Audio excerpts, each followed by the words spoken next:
नमस्कार मंडळी. अखेर अर्बन नक्षलवाद्यांनी डाव साधलेला आहे. तुषार दामगुडे या हिंदुत्ववादी कार्यकर्त्याच्या विरोधात ते सातत्याने कट रचत होते, पण तुषार दामगुडे कुठे त्यांना भेटत नव्हता, कुठे त्यांच्या कटात सापडत नव्हता. अखेर या अर्बन नक्षलवाद्यांना काँग्रेसची मदत घ्यावी लागली का?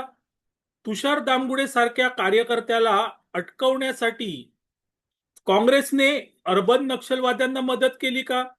कालचा संपूर्ण प्रसंग जर तुम्ही नीट बघितलात तर त्यातून असाच निष्कर्ष निघतो. आणि इतकंच नाही तर तुषार दामगुडे यांच्यासारख्या कार्यकर्त्यांना अशा प्रकारे अटकवून त्यांचं मनोधैर्य खच्चीकरण करायचं, हाच या मागचा डाव आहे. तुषार दामगुडे हे हिंदुत्ववादी कार्यकर्ते अर्बन नक्षलवाद्यांच्या डोळ्यात खुपत होते, कारण याच तुषार दामगुडे यांनी भीमा कोरेगाव येथे झालेला हिंसाचार हा अर्बन नक्षलवाद्यांनी कसा घडवून आणला हे सप्रमाण दाखवून दिलं होतं. इतकंच नाही तर त्यांच्या विरोधात कोर्टात जाऊन एक सशक्त असा खटला उभा केला आणि त्यामुळे अनेक अर्बन नक्षलवाद्यांना, मग ते वरावर राव असतील किंवा अन्य असतील, त्यांना तुरुंगात जावं लागलं होतं. आणि त्यामुळे तुषार दामगुडे हे अर्बन नक्षलवाद्यांच्या लक्ष्यस्थानी होते आहेत. या तुषार दामगुडे यांना अटकवण्यासाठी अर्बन नक्षलवादी सातत्याने प्रयत्न करत होते, पण तुषार दामगुडेही तितकेच हुशार होते. अखेर टीव्हीवरच्या एका डिबेटमधून त्यांनी हा डाव साधला का? काल टीव्हीवर एक डिबेट झाला आणि त्या डिबेटमध्ये तुषार दामगुडे होते, ते हिंदुत्वाची बाजू लावून धरत होते. त्यावेळेस हनुमंत पवार हे काँग्रेसचे प्रवक्ते अतिशय चिडीला आले आणि त्यांनी तुषार दामगुडे यांना अक्षरशः शिव्या घातल्या. भाडकाऊ म्हणाले, तर पेशव्यांची नाजायज औलाद असंही त्यांनी म्हटलं. हनुमंत पवार शिवी द्यायला इतके उतावीळ झाले होते किंवा इतक्या मोठ्या प्रमाणात शिवी देत होते की अखेर अँकरला त्यांचा आवाज बंद करावा लागला. लक्षात घ्या, अँकरला त्याचा आवाज बंद करावा लागला. आणि नेमकं त्या डिबेटमध्ये काय झालं हे बघा. हा महाराष्ट्र उमाजीराजे नाईक, आमचे क्रांतिगुरु लवजी बाबा वस्ताद यांचा आहे. हा महाराष्ट्र टिपू आणि औरंग्याचा नाही, हे मी या ठिकाणी अधोरेखित करू इच्छितो. याच्यामध्ये हर्षवर्धन सपकाळ सारख्या ज्या अवलादी आहेत ते त्या काळातल्या सूर्यजी पिसाळ आणि भाजी बाजी घोरपड्यांचे अवलादी आहेत.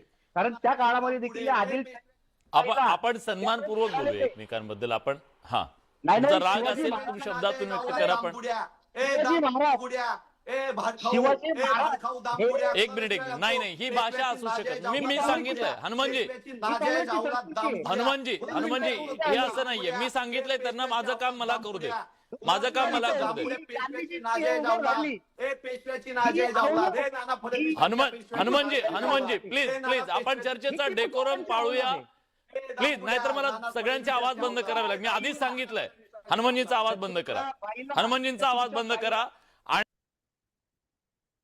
तर अशा प्रकारे हनुमंत पवार यांनी तुषार दामगुडे यांना अक्षरशः जाहीररित्या शिवीगाळ केली. आणि तरीही तुषार दामगुडे संयमी होते. त्या डिबेटमध्ये त्यांनी कोणताही अपशब्द वापरला नाही हनुमंत पवारांना. त्यानंतर डिबेट संपलं. तुषार दामगुडे हे त्यांच्या मित्रांसोबत बाहेर आले. हनुमंतराव स्टुडिओमधून बाहेर आले आणि ते तुषार दामगुडे जिथे होते तिथे गेले. ही क्लिप बघा मित्रांनो, तुम्हाला कळेल नेमकं काय झालं.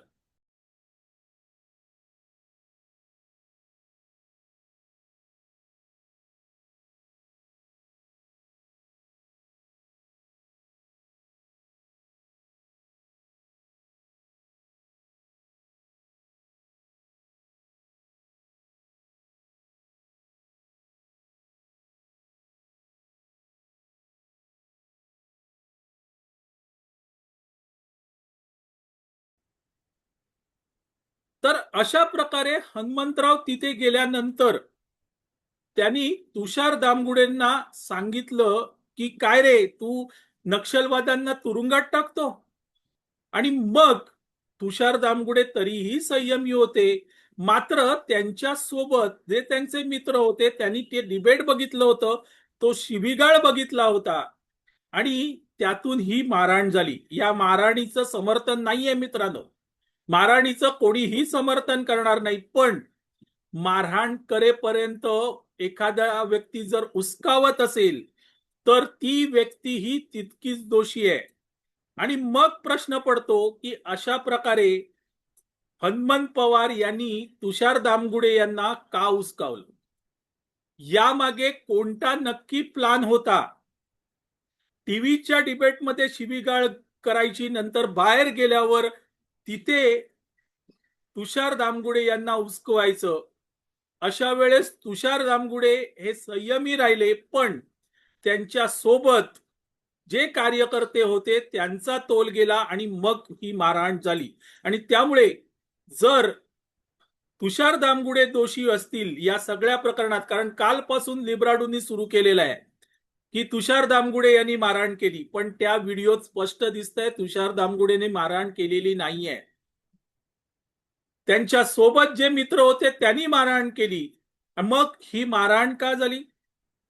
कारण हनुमंत पवार हे आपल्या आकाला म्हणजे सकपाळांना तुषार दामगुडे यांनी टीका केली म्हणून जर रागावले असतील आणि शिवीगाळपर्यंत उतरले असतील तर तो अधिकार तुषार दामगुडे यांच्या सोबतच्या मित्रांचा पण असेल नाही का?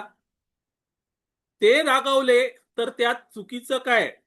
आणि त्यांना बोलता नाही आलं, त्यांनी आपलं स्वातंत्र्य मारहाणीतून व्यक्त केलं, मारहाणीचं समर्थन नाही.